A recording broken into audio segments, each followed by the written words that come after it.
উজিরের পদে বহাল করা।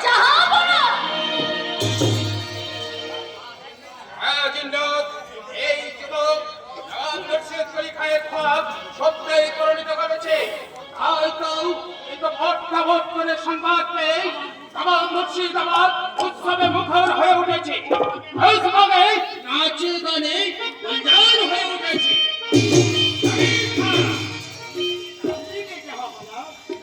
যাও বাইরে অপেক্ষা করো। বাপজান কন্যা কেন কেন তুমি হিন্দু মিথ্যে কেন কেন তুমি দিনের পর দিন বাংলার নবাবকে হিন্দু ধ্বংসে পরিণত করেছো? কেন কেন জানো না বাংলার বুকে হিন্দু সমাজ সাপের খড়ার মতো ঘুরছে? সে তুই বুঝবি না জিঞ্জাল। কেন বুঝবো না বলতে পারো বাপজান? কেন বুঝবো না? কতবার তোমাকে জিজ্ঞেস করেছি, কতবার তুমি ওই কথাই বলেছো। কেন কেন বুঝবো না বলতে পারো? কি এমন কথা যে তোমাদের এই 17 বছরের জিজ্ঞাসা তৃষ্ণা বুঝবে না? এটা আমাদের ডাকু সাহেব তুই আর শোনা যায় বড় না হয়েছিস, তাই না জিঞ্জাল? ঠিক ঠিক। আমার তো এতদিন খেয়াল ছিল না। কি করে থাকবে বাপজান? কেন মাথা থেকে দেখে এসেছি তোমার তোমার চক্ষু দ্বারার আদুটা হিন্দু রক্তে রঞ্জিত। মা মা মারা গেলেন, তোমার তোমার চোখে এখনো পানি বেরো না। তুমি কি মানুষ? তুমি কি মানুষ বাপজান? তুমি কি মানুষ? কি বললি জিঞ্জাল? আমি মানুষ নই। মুর্শিদ কুলির নাম শুনলে তামাম বাংলা আজ নবাব মুর্শিদ কুলির নাম শুনলে চমকে উঠে চমকে। আমি রাক্ষস। হ্যাঁ, হাজার হাজার অসংখ্য হাজার হাজার মুসলমানকে বলেছ, তুমি উত্তেজিত করেছ এবং সৈন্য বিভাগে তাকে চাকরি দিয়ে অসংখ্য হিন্দুকে মুসলমান করেছ। আমি ইসলাম, আমি রাক্ষস, আমি বাংলার বিভীষিকা। আমি চাই হিন্দু জাতিকে বাংলার মুখ থেকে চিরতরে মুছে দিতে। বল কন্যা বল, আবার তুই বল। অমানুষ, অত্যাচারী, অনাচারী। সৈন্যধারী নবাব মুর্শিদ কুলি খান, মনে রাখো মনে রেখো, তোমার অত্যাচারীর অবসান একদিন হবে। তুমি এই দুনিয়া থেকে মুছে যাবে তোমার সৈন্যধারী শাসনের সমস্ত চিহ্ন।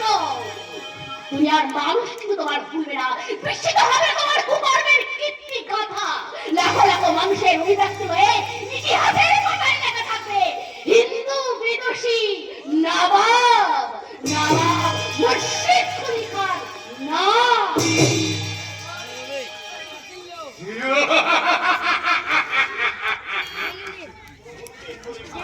মুর্শিদ কুলি খান নামে আমার হিন্দু সমাজ শিউরে উঠবে, থর থর করে কেঁপে উঠবে বাংলার মাটি। আর অত্যাচারী হিন্দু সমাজে উঠবে মৃত্যুর কোলাহল। কাফের হিন্দুরা আমার শত্রু, আমি তাদের চাবুক দেব, তারা ভাগ করব। ওই কণ্ঠ ভরা যে মূলমন্ত্র আমি তৈরি করেছি, যে যাদব হিন্দু ইসলাম ধর্ম গ্রহণ করতে, আমি তাদের সেখানে ডুবিয়ে মারব।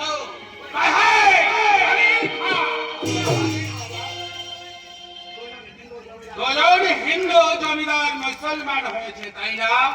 আর কোন যাদব হিন্দু ধর্ম ত্যাগ করতে আপত্তি করেছে? বলেছে সমুদ্র বলে জমিদার, সমুদ্র সে। কোনো আপত্তি নয় জাহাপনার। আমাদের রংমহল পুড়িয়ে দিয়েছে, আমাকেও অপমান করেছে। এত সাহস কাফের হিন্দু জানে না সে ব্যক্তি নিচ্ছে না। মুর্শিদ কুলি খান তাকে জাহান্নামে পাঠাবে। শুধু তাই নয় সোনা, আমাকে দেখে সমুদ্র সে রাজসভা ছেড়ে চলে গেছে।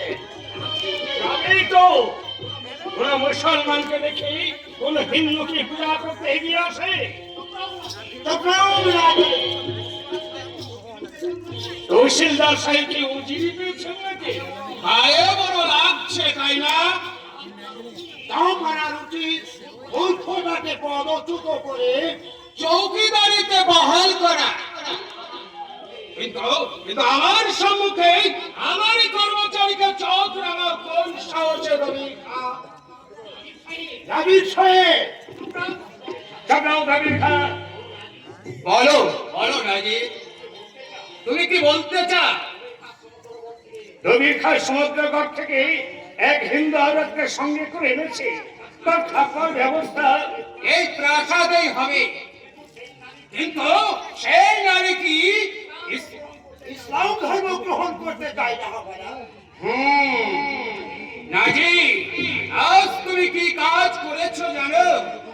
বর্ধিত হারে আমি শুল্ক আদায়ের সমন জারি করেছি। কোথায়? ইংরেজ কুচিতে বিদেশ থেকে এসে তারা স্বল্প সুদে বাংলায় ব্যবসা করছে। তাদের আমি শুল্ক ওই জন্য বাড়িয়ে দিয়েছি। কিন্তু নাজির, কিন্তু ইংরেজ অধ্যক্ষ লর্ড এজেন্ট সাহেব আপত্তি জানিয়েছে। না, কোন রকমে অজোর আপত্তি শুনবে না। দেশীয় ব্যবসায়ীকে চেয়ে বিদেশি ইংরেজদের কাছ থেকে 2.5 টাকা হারে বেশি শুল্ক আদায় করবে। আমি তাই করেছি মন্ত্রী স্যার। কিন্তু আমার বিনা হুকুমে তোমার সাহস হলো কি করে রাজি? দেশের ভালো কাজ করতে সাহস আপনা আপনি চলে আসে মন্ত্রী স্যার। তাছাড়া আমি মনে করি সে কাজ করতে কারোর অনুমতির প্রয়োজন হয় না। দাঁড়াও যুবক, বলতে হবে না।